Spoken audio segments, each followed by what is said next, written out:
So, hello everybody, my name is Teddy. I'm the global ambassador for Beam Suntory's Scotch and Irish brand houses and particular focus with Bowmore whisky. We've got some great tasting and tours available during Fèis at Bowmore Distillery this year. We're kicking off with a lovely rare collection dinner on the Monday, where we'll be going through some fantastic expressions of Bowmore, paired with some lovely food from a restaurant called The Gannet in Glasgow. They're going to be coming in and doing the food. We've got some great tours and selection of drams with David Turner, the master distiller, our whiskey maker across the Scotch brands. Callum Fraser will be coming across. We'll be having some special tastings in the number one vaults. There'll be a selection of food and whiskey pairings as well. So there's a lot going on. Of course, we'll be having some cocktails available from the bar and also down by the front by number one vaults as well. So it's going to be very exciting.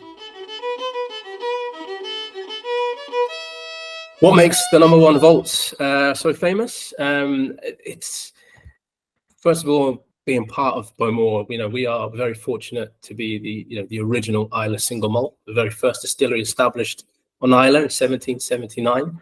That's a great claim to fame to have, to be number one.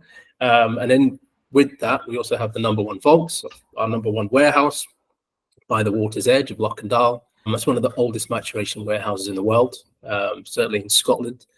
And it's a special place. It's a magical place. I don't know if you've ever been inside, but there's a beautiful atmosphere. It's almost like time stands still. It moves a little bit slower. And within there, we get a beautiful climate, a beautiful level of moisture, and that helps to build different flavors as the whiskey is maturing in the barrels and the casks that sit within the number one vaults. And being so close to the water's edge, not only can you can hear the water on the outside, the external wall, you can see what it's done to the internal wall, where it's very dark, it's very moist, but all of that helps to deliver this magical environment. So we're quite fortunate that being the oldest distillery on Islay, we have some of the oldest Islay whiskies available, which is quite unusual for an island whiskey distillery to have such an aged amount of inventory, but we're quite fortunate for that reason. And so we can see over the years and the decades the flavors, the profile of the whiskies that have matured in the number one vaults. It's down to production. It's down to the elements that we employ at the distillery. So it starts with the floor maltings. We're one of the few distilleries to utilize floor maltings in Scotland. And if you ask people there at the distillery, they'll say that this is where the foundation of flavor is really laid, no pun intended. But by overseeing that germination of the barley on our malting floors, we're really starting to open up the accesses for flavor. We then have that transported into the kilns, where we will burn our peat that's coming from our peat banks down the road. And that's where we start to introduce more flavor coming from the land. And then when we go through other parts of production, we are looking at long fermentation times to really pull out and deliver a little more complexity in the final product. And then distillation as well, really nice slow distillation.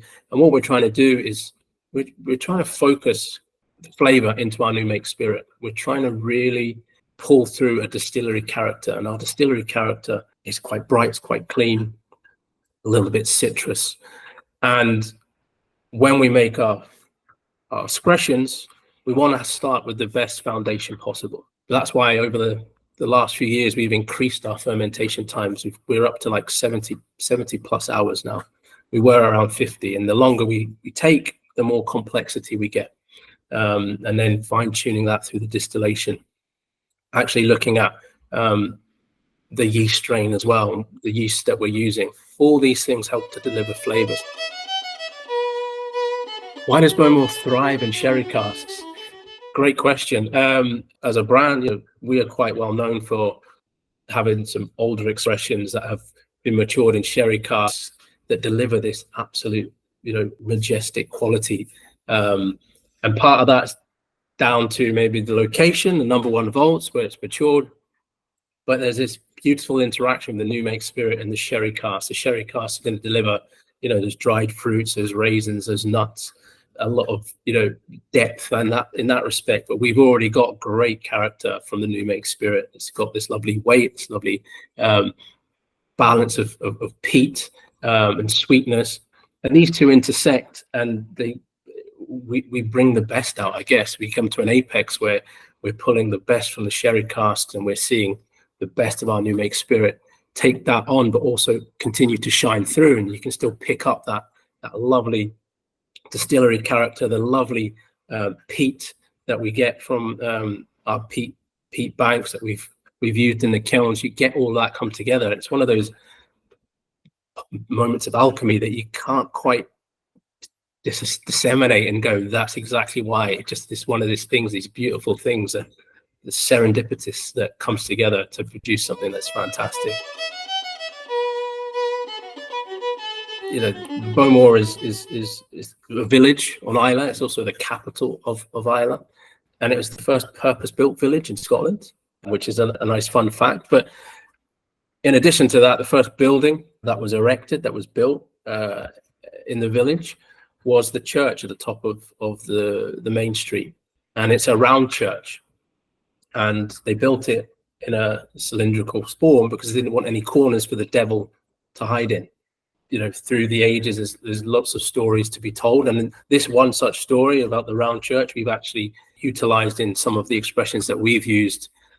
We had a few years ago an expression for travel retail that was called "No Corners to Hide," and it built on that myth of the round church.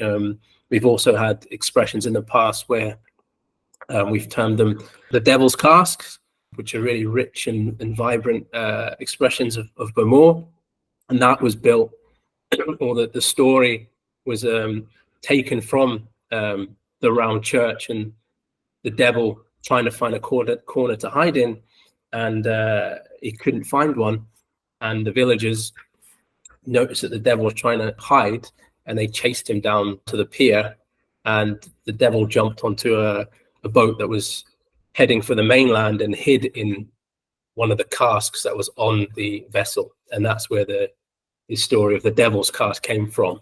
So all these lovely little anecdotes and stories and myths are all part of island culture, and it's part of Bowmore's culture as well, which I think is quite fun and interesting and quite beautiful as well.